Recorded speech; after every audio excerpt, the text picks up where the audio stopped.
أعوذ بالله من الشيطان الرجيم بسم الله الرحمن الرحيم الحمد لله رب العالمين وصلى الله على سيدنا محمد وآله الطيبين الطاهرين المعصومين.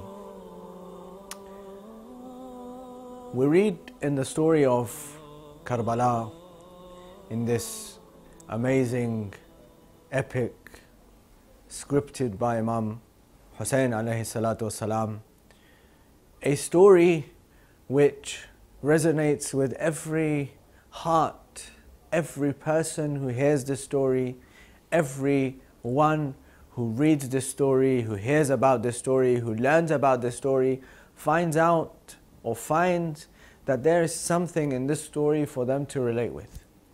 If we look at the various different age groups, we see that they are represented.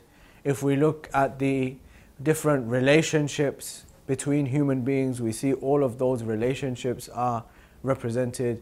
If we look at generations, we see different generations are represented. If we look at behaviors and if we look at different groups of people, we see that various different groups of people are represented in this story, in this epic of Karbala.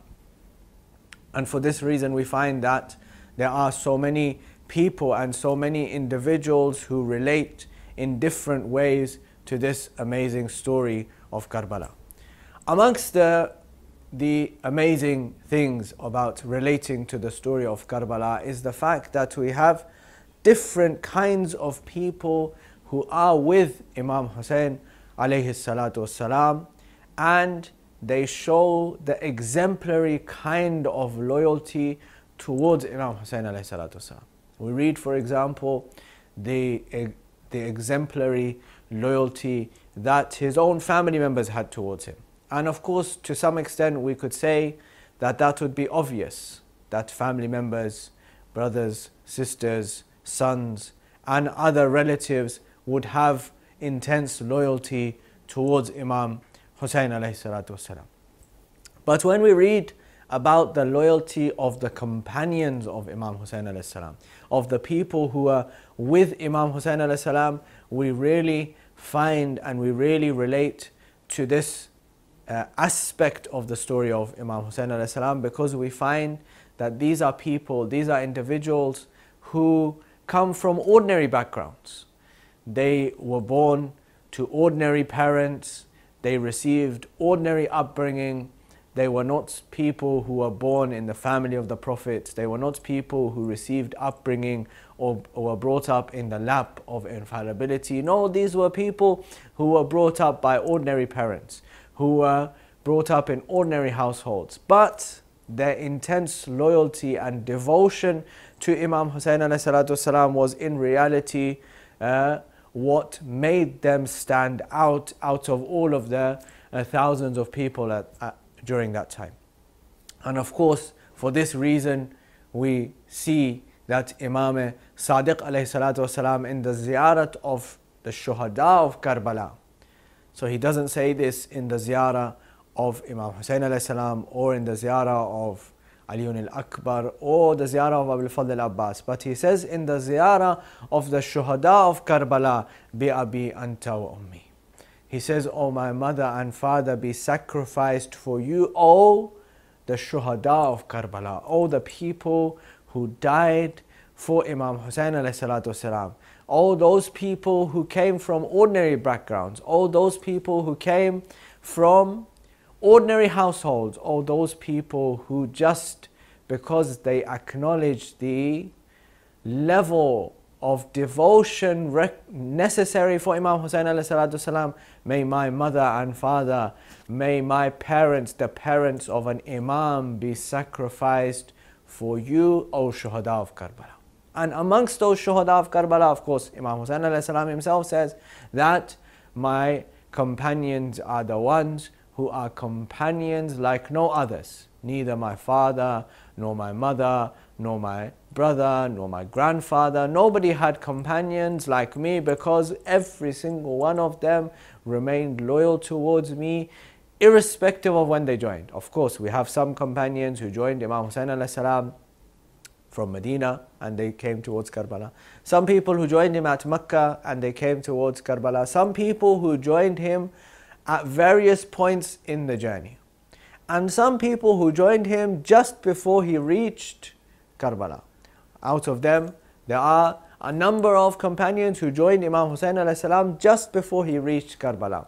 Out of them is one who in the books of Maqatil is either been mentioned as Wahab Kalbi, or some narratives and some books of Maqatil mention him as Abdullah ibn Wahab Kalbi, who from his background, from his family, from his tribe is Christian. And he learns about Imam Hussein alayhi salatu wassalam when Imam Hussein alayhi salam is about to reach Karbala. He, along with his mother and his wife, he's just been married for 17 days at this moment in time, when he meets Imam Hussein alayhi salatu wassalam.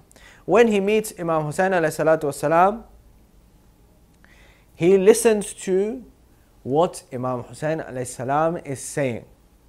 Of course, Imam Hussein alayhi salam from the journey from Mecca to Karbala stops at 14 different places and addresses people, gives sermons to people about his message, about what he's about.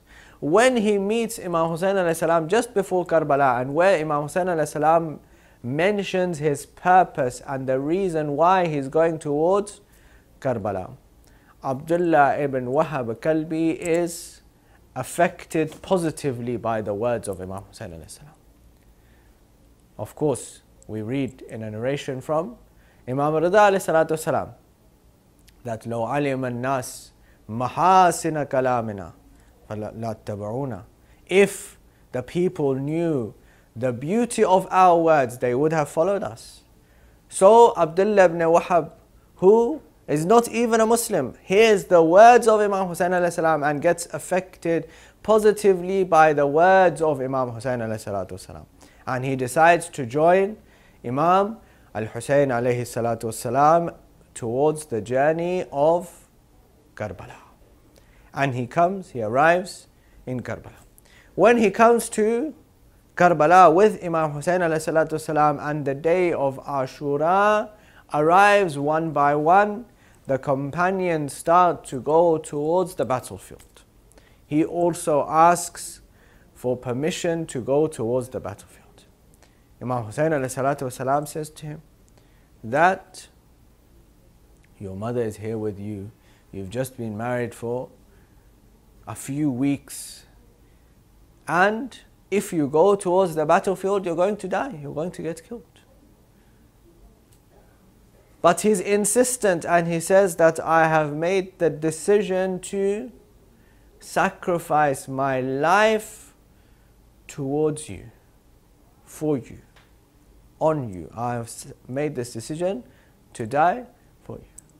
Abdullah ibn Wahab Kalbi, who until a few moments ago, before he met Imam Hussein alayhi salatu wasalam, was not even a Muslim, but all it took was a few words of Imam Hussein alayhi salatu wasalam to change his perspective about life, to change his priorities about life, for him to come up to Imam Hussein alayhi salam and say that I also want to sacrifice my life for you, is an amazing change and an amazing story and an amazing message and lesson for all of us. That in reality, everybody, anybody who sincerely wants to change their life for Imam Hussein alayhi salatu wasalam, if they reflect on the words of Imam Hussein alayhi salam, they would be able to change their lives. Imam Hussein alayhi salam says, gives him permission to go into the battlefield. He fights and eventually he's killed.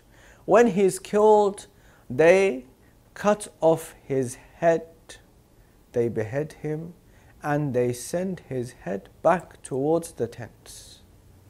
When they send his head back towards the tents, his mother looks at the beheaded son, she looks at his face, and she says that I have sacrificed you for Hussein, and therefore whatever we sacrificed, we're not taking back. We will not return that which we have already sacrificed. And she throws this head back towards the battlefield. Of course, Wahab Kalbi had made this decision to die for Imam Hussein alayhi salam. But it's the people around him who also change, his mother and his wife, which is an amazing phenomenon to see. That when his wife, who's overwhelmed, just a couple of weeks of being married, sees that her husband has died, comes running out from the tents and goes into the battlefield. When she comes running out of the tents and goes into the battlefield, through the fact that she has entered into the battlefield, she also gets executed and killed. And she's the first woman to die on the day of Ashura. When they both have died her, Imam Hussein alayhi salatu wasalam comes towards the mother of Wahab to offer condolences and support that your son and your daughter-in-law, both of them died on one day. Yet she is seen smiling in front of Imam Hussein alayhi salatu wasalam. And she says that this means that my sacrifice and my message and everything that I hold dear has been accepted because it's been sacrificed on you, O Hussein. Of course, this was the moment in the beginning of the day of Ashura, where there were people all around. When any shaheed would die, especially when one of the companions would die, Imam alayhi salam himself would come towards the family, the relatives of that shaheed, of that companion, and offer condolences to that person. But as the day of Ashura progresses and it comes close to the time of Asr on the day of Ashura, Imam Hussein alayhi salatu wasalam is left all alone. And at that moment in time, where Imam Hussein alayhi salam is left all alone, at that moment in time, I'm sure that Imam Hussein alayhi salam would have looked around himself on the plains of Karbala, looking at those bodies that were lying there, and turning to them, calling out to them, saying that your Imam needs help. He needs somebody to help him onto the horse, help him onto the ride, who's going to help him stirrup the horse. Imam Hussein alayhi salatu wasalam looks all around, but he is faced just with silence. At that moment, Sayyidah Zainab salamullah alayha comes out from the tent, and she says that if there's nobody there, then your sister Zainab is still here. And at that moment, Sayyidah Zainab salamullah alayha helps Imam Hussein alayhi salam onto the horse, and he rides into the battlefield of Karbala one final time in such a way that Sayyidah Zainab salamullah alayha says that nobody would have believed that this is the same man who from the morning to the afternoon has been carrying one after another each of his friends, his companions, his sons, his nephews into the battlefield when he fought. At that moment, at that time, he fought with the valiance of Amirul Mu'mineen alayhi salam on the day of Khaybar. Ala wa la'natullahi ala al-qawmi dhalimin wa sayalamu alladhina dhalamu ayyamun qalabi yanqalibun. Allahumma salli ala Muhammadin wa ali Muhammad.